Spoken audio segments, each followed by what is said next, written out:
हाजी नाजिम साहब,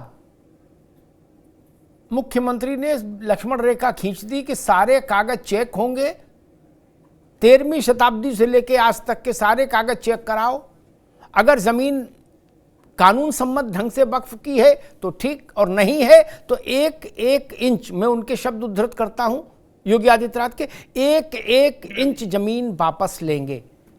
उन्होंने कहा लगता है वक्फ बोर्ड माफिया बोर्ड में बदल गया, भूमाफिया बोर्ड।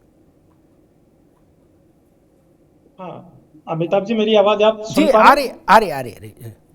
हाँ अमिताभ जी, देखिए मैं अपने बात की शुरुआत एक शेर के साथ करना चाहता हूँ। देखिए, चलती बंदूक के दहाने पे हैं, हमको मालूम है हम निशाने पे हैं। तो अमिताभ जी देखिए, हम तो हमेशा निशाने पे रहा करते हैं, और देखिए जब हम जिंदा हैं तब भी निशाने पर रहेंगे, और जब हम दुनिया से रुखसत हो जाएंगे जब भी निशाने पर रहेंगे। जिंदा इसलिए है क्योंकि भारत के मुसलमान को जिहादी के नाम से संबोधित किया जाता है, और जब हम मर जाएंगे तो फिर ये कहेंगे कि देखिए हाजी नाजिम दुनिया से चला गया, लैंड जिहाद करके चला गया। तो हम लोग तो हमेशा निशाने पे हैं। और रही बात यहाँ पर, देखिए माननीय मुख्यमंत्री योगी नाथ जी ने जिस तरीके की बातें कही है कि एक इंच जमीन ले लेंगे, तो ठीक है आप ले लीजिए, हमने कहा मना करा।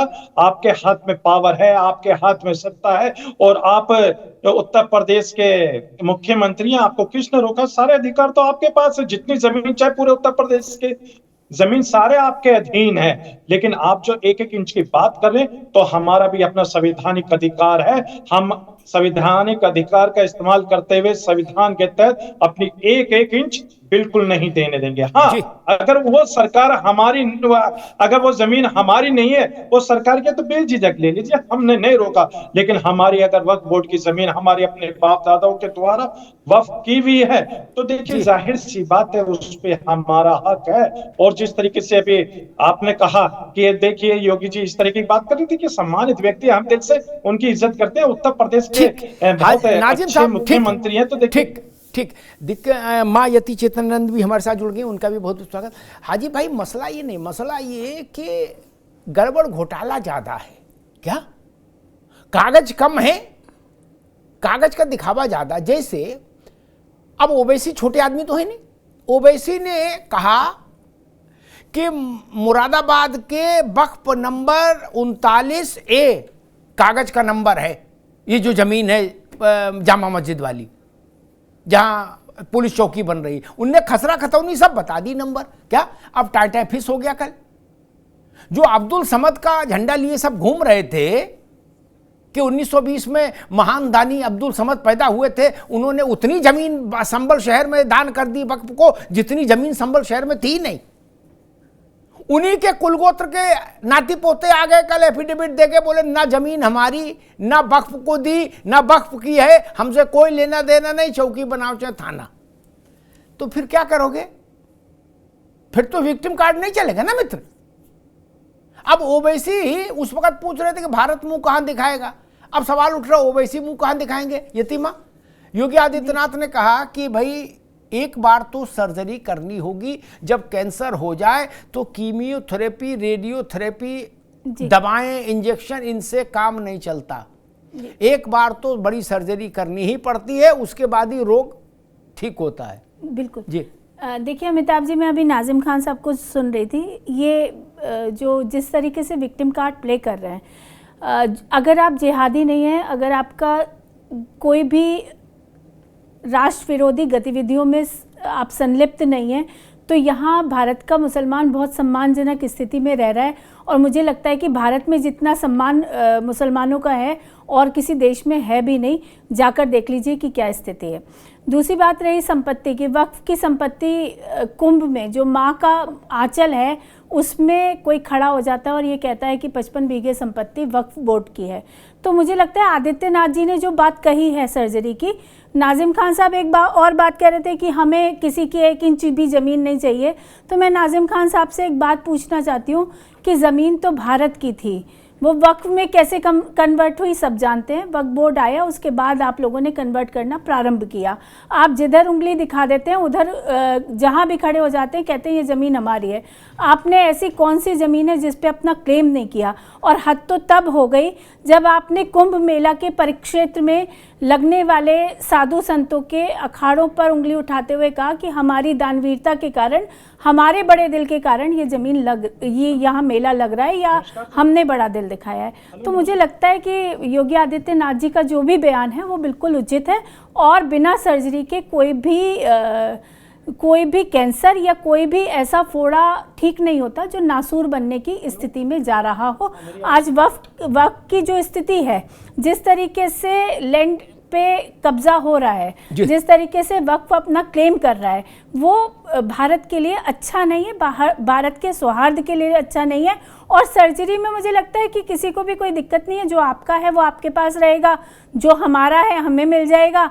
आपका जितना क्लेम है वक्फ का, बहुत जहाँ तक मुझे ज्ञात है, जो वक्फ संपत्ति है उसका जो मोटिव था वो बहुत प्योर था, लेकिन धीरे धीरे वो ज़मीन कब्जाने का जरिया बन गया उन लोगों के लिए जो उस पर जमकर बैठ गए और जिन्होंने अपने लालच की पूर्ति के लिए इस संपत्ति का उपयोग किया, ना तो किसी विधवा महिला के लिए, ना शिक्षण संस्थाओं के लिए, ना किसी गरीब बच्ची की विवाह के लिए इसका उपयोग हुआ। ठीक बात।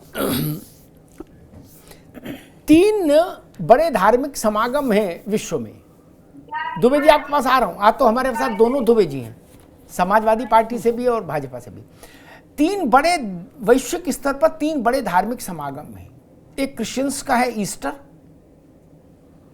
मुसलमानों का है हज और सनातनियों का है कुंभ। 3 बड़े धार्मिक समागम हैं, और भी हैं लेकिन बड़े 3 हैं। हज 1400 साल है।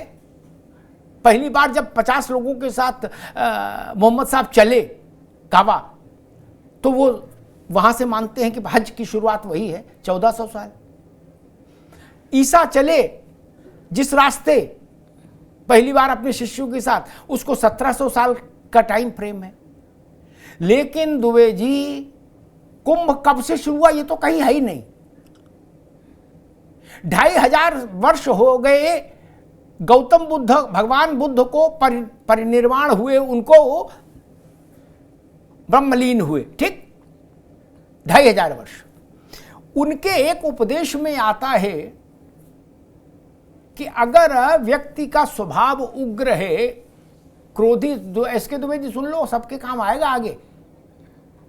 ये विषय अभी भारत में चलेंगे, क्योंकि व्हाट्सएप मानेगा नहीं बिना अपनी यूनिवर्सिटी चलाए, तो फिर तथ्य तो चाहिए। तो उनका एक उद्धरण है, उपदेश है, उसका अर्थ है, पाली में है, उसका अर्थ ये कि क्रोधी मनुष्य, जिसका स्वभाव क्रोधी है, वो कुंभ में भी स्नान करे तो पवित्र नहीं होता। इसका मतलब 2500 वर्ष से भी पहले जब भगवान बुद्ध इस धरती पर थे तो कुंभ की महिमा थी, तब ना उन्होंने बात कही होगी क्या? तो नियरेस्ट जो मामला है वो 1700 साल है। इस्लाम उससे भी छोटा है, अभी 1400 साल, और ये 2500 साल का तो प्रमाण है, उसके आगे जाइएगा। एसके दुबे जी, मुख्यमंत्री ने एक बात ये भी कही कि जिन्होंने अयोध्या को उपेक्षित रखा, जिन्होंने अयोध्या के साथ अन्याय किया, जिन्होंने अयोध्या की ओर मुंह करके कभी देखने की इच्छा नहीं व्यक्त की, वो लोग नैतिक अधिकार भी नहीं रखते कि अयोध्या जाके रामलला का दर्शन करें। मिल्कीपुर में चुनाव है, अखिलेश जी जाएंगे अयोध्या प्रचार करने, मेरे ख्याल से जाएंगे, प्रतिष्ठा का विषय है। तो फिर मसला फंसेगा कि रामलला के दरवाजे जाते हैं, प्रसाद चढ़ाते हैं कि नहीं। योगी आदित्यनाथ ने कल एक लकीर खींचने की कोशिश की, उन्होंने कहा कि उन लोगों को नैतिक अधिकार भी नहीं। दुबे जी। प्रधानमंत्री साहब जी, मैं एक बहुत, शायद आप भी उस चीज से सहमत होंगे जी। मुझे गुजरात में 30 साल हुए रहे जी, और 30 साल में यहाँ माँ जगदम्बा का बहुत शक्तिपीठ है, तो मैं वहां आज तक नहीं जा पाया। मैं आपको ये कहना चाहता हूं कि जब तक परमपिता परमेश्वर की वहां से आदेश नहीं आता, भले ही आपके घर के बगल में मंदिर हो, आप नहीं जा पाएंगे। ये फैक्ट है, आप इसको माने या ना माने, या दूसरे इसको माने या ना माने, लेकिन मैं ऐसा मानता हूं। रहा चीज अब उसको बवंडर करने का, दुबे जी आपने खूब घुमा के लाए हो जी। नहीं सुनिए, नहीं मैं फैक्ट बता रहा हूँ, मैं रियल में फैक्ट बता रहा हूँ। ठीक है जी। माँ जगदम्बा का यहाँ बहुत बड़ा गुजरात में वो है, और मैं 30 साल रहा, मैं नहीं जा पाया। और मैं ये इस बात को स्वीकार करता हूं कि शायद उनकी इच्छा नहीं थी। तो भारतीय जनता पार्टी का जो सिस्टम है वो इन सब चीजों को तूल देता है, और ये सबसे बड़े दुश्मन है समाज के, क्योंकि ये हिंदुओं में ही फूट डालना चाहते हैं। आप देखिए, अगर मेरे राष्ट्रीय अध्यक्ष जी कन्नौज में शिव मंदिर जाते हैं तो बाद में उस मंदिर को धोया जाता है। आप इससे क्या प्रूव करना चाहते हैं? निश्चित तौर पे कहीं ना कहीं आप हिंदू में ही फूट डालने की कोशिश करते हैं। और रहा ये जो वक्फ की जमीन का, तो मैं आपके चैनल पे बहुत ही शिद्दत के साथ कहता हूं कि भारतीय जनता पार्टी के कुछ इक्के दुक्के मौलाना जो हैं वो कहीं ना कहीं भारतीय जनता पार्टी के बी टीम के रूप में काम कर रहे हैं, क्योंकि उनको मालूम है कि अगर इस तरीके का मुद्दा उठाएंगे तो निश्चित तौर पर भारतीय जनता पार्टी उसका रिएक्शन देगी और आने वाले चुनाव में उसको बेनिफिट मिलेगा। दुबे जी एक मिनट, मैं दो नाम लेता हूं, जियाउर रहमान बर्क और एसटी हसन। ये भाजपा की बी टीम है, ये सपा की ओरिजिनल टीम है? नहीं, ये सबसे ज्यादा बवाल उठा रहे हैं, ये सबसे ज्यादा मुद्दा उठा रहे हैं भैया, ये तो सबसे ज्यादा मुद्दा उठा रहे हैं, बर्क और एसटी हसन ये, और रुचि वीरा। एक मिनट रुक जाओ बाबू, रुचि वीरा, बर्क और एसटी हसन ये भाजपा की टीम है या आपकी ओरिजिनल टीम है? मैंने 3 नाम ले दिए, हाथ कंगन को आरसी क्या और पढ़े लिखे को फारसी क्या? जी जवाब दूं? जी, मैंने क्या बोला? उन्होंने सिर्फ संभल वाले केस का बोला है।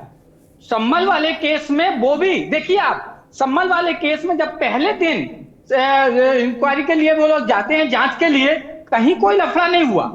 ये पूरा प्रायोजित था। आप इसको माने या ना माने वो आपकी मर्जी, लेकिन ये कहीं ना कहीं प्रायोजित था, क्योंकि जब पहले दिन जाते हैं तब क्यों कुछ नहीं होता है? तो इससे ये प्रूफ होता है, सिद्ध होता है कि ये भारतीय जनता पार्टी सिर्फ ध्रुवीकरण की राजनीति का जो सिस्टम है उसको लाना चाहते हैं। और ये खास तौर पे 240 के आने के बाद तो उन्होंने इसको एक वो पहन लिए हैं कपड़े इसके, कि अब तो हमें इसी पर ढर्रे पे जाना है। और इसी का ताजा उदाहरण ये माननीय मुख्यमंत्री जी का जो अभी दिया है भाषण, उनका मैं चैलेंज करता हूं, क्यों तो आपकी सत्ता केंद्र में है, आपकी फुल सत्ता उत्तर प्रदेश में है, आप क्यों नहीं नियम बना देते हैं, विधानसभा में एक नियम पारित कर दें?